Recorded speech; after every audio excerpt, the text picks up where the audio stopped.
নমস্কার বন্ধুরা, পারোর রান্নাঘরে আরও একবার আপনাদেরকে জানাই অনেক অনেক স্বাগত। তো যে সকল বন্ধুরা আমাকে কমেন্ট করেছে তাদের জানাই অসংখ্য অসংখ্য ধন্যবাদ। তো দেখুন, আজকে সকালবেলার ওয়েদারটা দেখুন, একদম খুব সুন্দর, একদম ঠান্ডা ঠান্ডা হাওয়া দিচ্ছে আর খুব সুন্দর ওয়েদার। তো দেখুন, আজকে আমি নিয়ে এসেছি এইসব মাছ। দেখুন, এটা হচ্ছে বিকেট মাছ। দেখুন, মাছটা একটু ওজনে কম আছে যেহেতু আমরা অল্প লোক।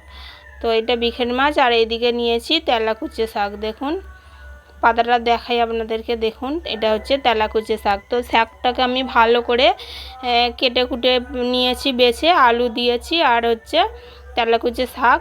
আর এই যে মাছটাকে প্রথমে ভালো করে বেছে নেব।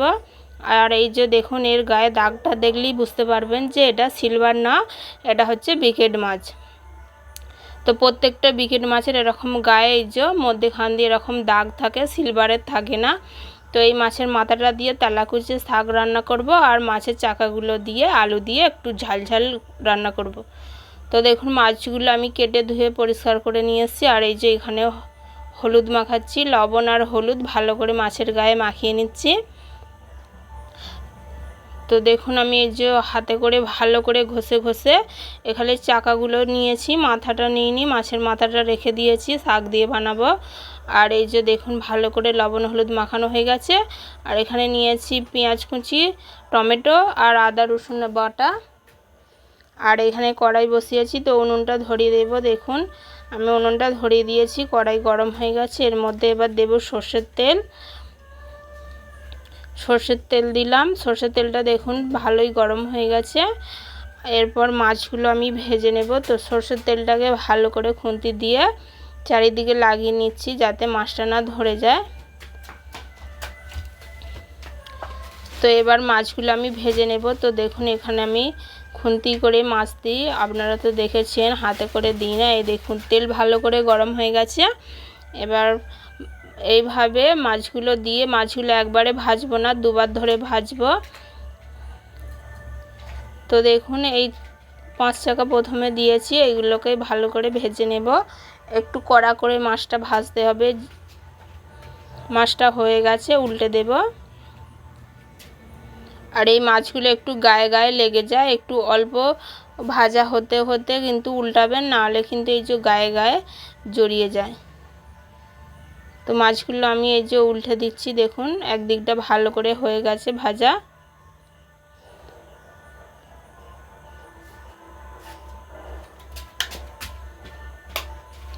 এদিকটা ভালো করে ভাজা হয়ে গেছে। আর এইটা এখন একটু কাঁচা রয়েছে, তো এটা রেখে দেবে, একটু পরে উল্টাবো।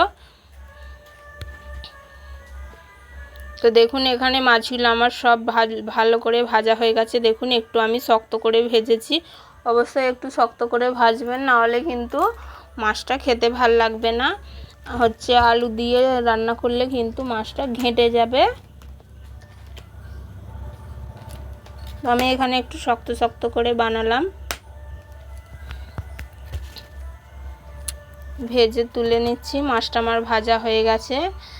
তো আজকে আমাদের এখানে অনুষ্ঠান রয়েছে শিবের গাজন উপলক্ষে। আজকে হচ্ছে নীল বা হচ্ছে নীলাপতির বিয়ে আজকে। তো ওখানে যাব সন্ধ্যের বেলা। তো এখন দুপুরের এই যে রান্না বান্না করে নিচ্ছি, করে নিয়ে তারপরে ওখানে যাব। তো বাকি মাছগুলোকেও আমি ভেজে নেব। তো বাকি মাছগুলো ওইভাবে ভেজে নেব। দেখুন, বাকি মাছগুলো একইভাবে একটু লাল লাল করে ভেজে নিয়েছি। মাছগুলোকেও তুলে নেব। মাছগুলো ভাজা হয়ে গেছে। এবার ওরই মধ্যে দেব আবারও একটু সর্ষের তেল। আর এখানে দিয়ে দেব কুচানো পেঁয়াজ আর টমেটো। এখানে কিছুই ফোড়ন দিলাম না, পেঁয়াজ টমেটো দিয়ে দিয়েছি। এগুলোকে ভালো করে একটু ভেজে নেব। মাছটা ভাজার সময় কত তেল ছিটকেছে দেখুন চারিদিকে। তো দেখুন, এখানে পেঁয়াজ টমেটো আমার ভালো করে ভাজা হয়ে গেছে। এর মধ্যে আমি দিয়ে দেব আদা রসুন বাটা। দেখুন, আদা আর রসুন একসঙ্গেই বাটা রয়েছে। এই মশলাটা দিয়ে দিলাম, দিয়ে এটাকেও ভালো করে 1-2 মিনিট ভেজে নেব, নাহলে কিন্তু আদা আর রসুনের কাঁচা গন্ধটা রয়ে যাবে। তো এবার এই যে এতে যে আদা রসুনটা ছিল এর মধ্যে আর একটু জল দেব। বাটিটার মধ্যে জল দিয়ে এতে এবার গুঁড়ো মশলাগুলো দেব। লঙ্কা গুঁড়ো, মাছটা যেহেতু একটু ঝাল ঝাল বানাবো তাই মাছটা একটু লঙ্কা গুঁড়ো বেশি দিলাম। আর দিচ্ছি হলুদ গুঁড়ো, আর দেবো এখানে একটু জিরে গুঁড়ো। একটু জিরে গুঁড়ো দিলাম, 1 চামচ করে জিরে গুঁড়ো। তো এই যে জলে দিয়ে এইটা দিয়ে দেবো এবার কড়ার মধ্যে।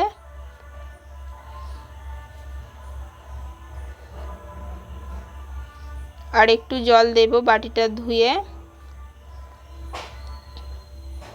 তো দেখুন বাটিটা ধুয়ে আর একটু জল দেব, দিয়ে মশলাটাকে আমি ভালো করে কষিয়ে নেব।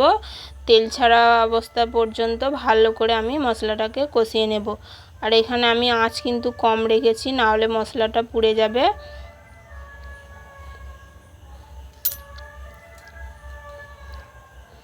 তো তেল ছাড়া অবস্থায় ভালো করে করে নেব। তো দেখুন এখানে মশলা থেকে তেল ছেড়ে দিয়েছে। এবার দেব লবণ। লবণ দিয়েছি। আর যেহেতু এটা আমি একটু আলু দিয়ে ঝাল ঝাল বানাবো, তো আমি দুটো আলু বড় বড় করে মোটা মোটা করে একটু কেটে রেখেছি, ধুয়ে পরিষ্কার করে। এই দেখুন, তো আলুগুলো একটু মোটা মোটাই রেখেছি, আলুগুলো দিয়ে দিলাম। আলুগুলো দিয়ে ভালো করে মশলার সাথে আমি কষিয়ে নেব।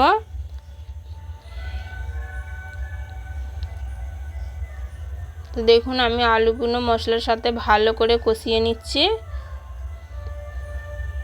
কষানো হয়ে গেছে, 5 মিনিট মতো আমি ভালো করে কষিয়ে নিয়েছি। তো এবার এর মধ্যে আমি জল দেব। দিচ্ছি জল।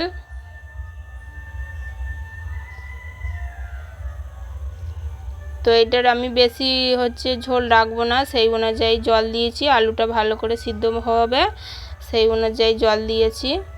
তো আপনারা যদি ঝোল পছন্দ করেন তাহলে কিন্তু আর একটু জল দিতে পারেন, আমি আর জল দেব না। আলুগুলোকে আমি ভালো করে ফুটিয়ে নেব আর ভালো করে সিদ্ধ করে নেব।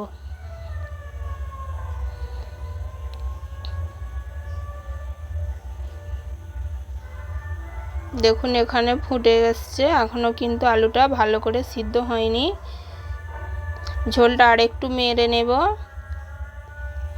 আর এই যে দেখুন আলুটা কিন্তু এখনও সিদ্ধ হয়নি, আর একটু সিদ্ধ হবে। তো দেখুন এখানে ভালো করে আলুটা সিদ্ধ হয়ে গেছে, আর ঝোলটা দেখুন কতটা ঘন হয়ে গেছে। এই অবস্থাটায় দেখুন আলুটা কেটে দেখাচ্ছি, একদম ভালোভাবে সিদ্ধ হয়ে গেছে। এতে এবার আমি মাছগুলো দিয়ে দেব, ভেজে রাখা মাছগুলো দিয়ে দিলাম। মাছগুলো দিয়ে বেশিক্ষণ আমি আর ফোটাবো না, 2-3 মিনিট মতো মাছগুলো দিয়ে ফোটাবো। দেখুন রঙটা কত সুন্দর এসছে আর কত সুন্দর দেখতে লাগছে। যেমন সুন্দর দেখতে লাগছে তেমন সুন্দর কিন্তু খেতেও লাগবে। তো এবার হয়ে গেছে, নামিয়ে নেব। নামানোর আগে একটু গরম মশলা দিয়ে দিলাম, অল্প 1 টেবিল চামচের মতো গরম মশলা দিয়ে দিলাম। দেখুন আমি খুব বেশি কিন্তু ঝোল রাখিনি, এটা রাখলেই হবে। আবার খুব বেশি শুকনো করে এলে ভালো লাগবে না। তো মাছের ঝোলটা আমার রেডি হয়ে গেছে, এবার নামিয়ে নেব।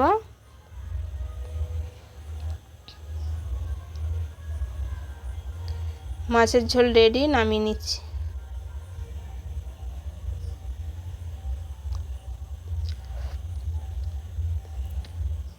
তো দেখুন মাছের ঝোলটা কত সুন্দর হয়েছে, দেখতেও কত সুন্দর লাগছে, খেতেও অবশ্যই খুব সুন্দর লাগবে, একটু ঝাল ঝাল লাগবে। আর তো দেখুন মাছের রান্নাটা হয়ে গেছে। এরপর আমি শাকটা রান্না করব। মাছটা দেখতে যা লাগছে না, যা ফাটাফাটি লাগছে, এটা দিয়েই 1 থালা গরম ভাত খাওয়া হয়ে যাবে। এত সুন্দর লাগছে তরকারিটা দেখতে। আর একটু কাছ থেকে দেখাই, দেখুন মাছগুলো যেহেতু শক্ত করে ভেজেছিলাম ওই জন্য ভেঙে যায়নি। তো এবার আমি শাকটা বানিয়ে নেব। তো দেখুন কড়াটা ধুয়ে পরিষ্কার করে নিয়েছি, এবার শাকটা বানাবো। তো অল্প শাকটা তেল দেব, অল্প একদম, দেখুন অল্প তেল দিয়েছি। এর মধ্যে এবার শাকটাকে দিয়ে দেব। এটা তেলাকুচো শাক।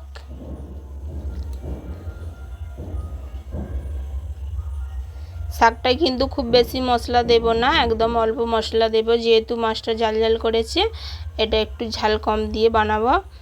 তো দিলাম লবণ,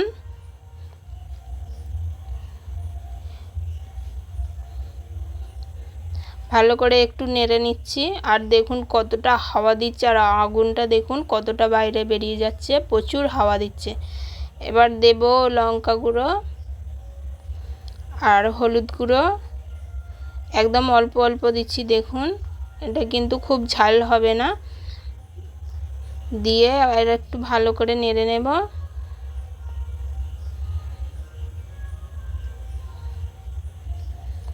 তো এবার আমি জল দেব।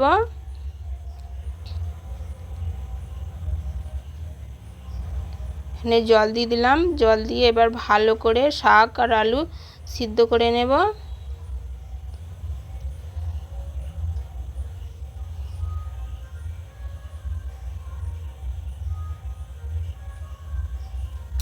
তো দেখুন এখানে শাক আর আলু ভালো করে সিদ্ধ হয়ে গেছে। এই দেখুন আলু খুব ভালো করে সিদ্ধ হয়ে গেছে। এবার আমি ঢেলে নেব।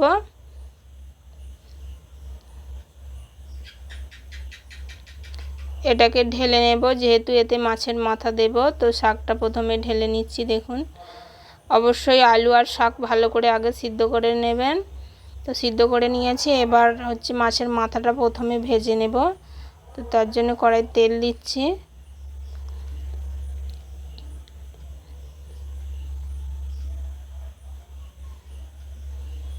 তেলটা ভালো করে বেশ গরম হয়ে গেছে। এবার দিয়ে দেব মাছের মাথাটা। মাছের মাথাটাকে ভালো করে ভেজে নেব। সিম্পল রান্না কিন্তু খেতে খুব সুন্দর, একদম অসাধারণ লাগবে গরম ভাতে। আর এই দেখুন মাছের মাথাটা আমি ভালো করে ভেজে নিয়েছি। দেখুন দুটো মাথাকেই ভালো করে ভেজে নিয়েছি। এবার এই যে ফাঁকা করে দিলাম, মধ্যখানটা একটু ফাঁকা করে এর মধ্যে দেব গোটা জিরে। ব্যাস এই হচ্ছে মশলা, আর বেশি লাগবে না। এই গোটা জিরেটাই ফোড়ন দিলাম। জিরেটাকে ভালো করে ভেজে নেব। তো দেখুন জিরেটা আমার প্রায় লাল লাল করে ভাজা হয়ে গেছে। এবার আমি শাকটাকে ঢেলে দেব। শাকটাকে ঢেলে দিলাম। আর এর মধ্যে আমি আরও একটু অল্প জল দেব, খুব বেশি জল দেব না। আর 1 কাপের মতো জল দেব।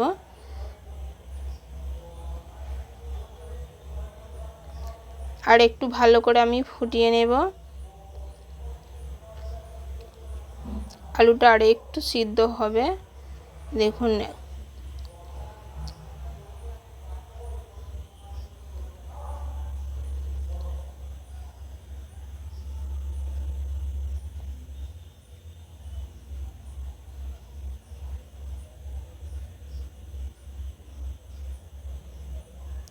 তো দেখুন এখানে আর একটু আমি জল দিয়েছিলাম, দিয়ে আর ভালো করে এই যে ফুটিয়ে নিয়েছি। এতে কিন্তু আর ওই এক্সট্রা মশলা দিইনি আমি।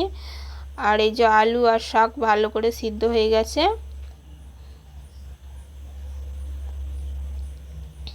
এবার নামিয়ে নেব। কতটা হাওয়া দিচ্ছে দেখুন। তো এটা আমার হয়ে গেছে, নামিয়ে নেব। এতে কিন্তু খুব বেশি আমি মশলা দিইনি, আপনারা ভাববেন হয়তো খুব বেশি মশলা। এটা অল্প মশলাতেই রান্নাটা কিন্তু খুব দারুণ স্বাদ হয়। তো দেখুন আমার দুটো রান্নাই কমপ্লিট হয়ে গেছে। মাছের মাথা দিয়ে হচ্ছে তেলাকুচে শাক, আর হচ্ছে আলু দিয়ে মাছের ঝাল। তো দুটো রান্নাই দেখুন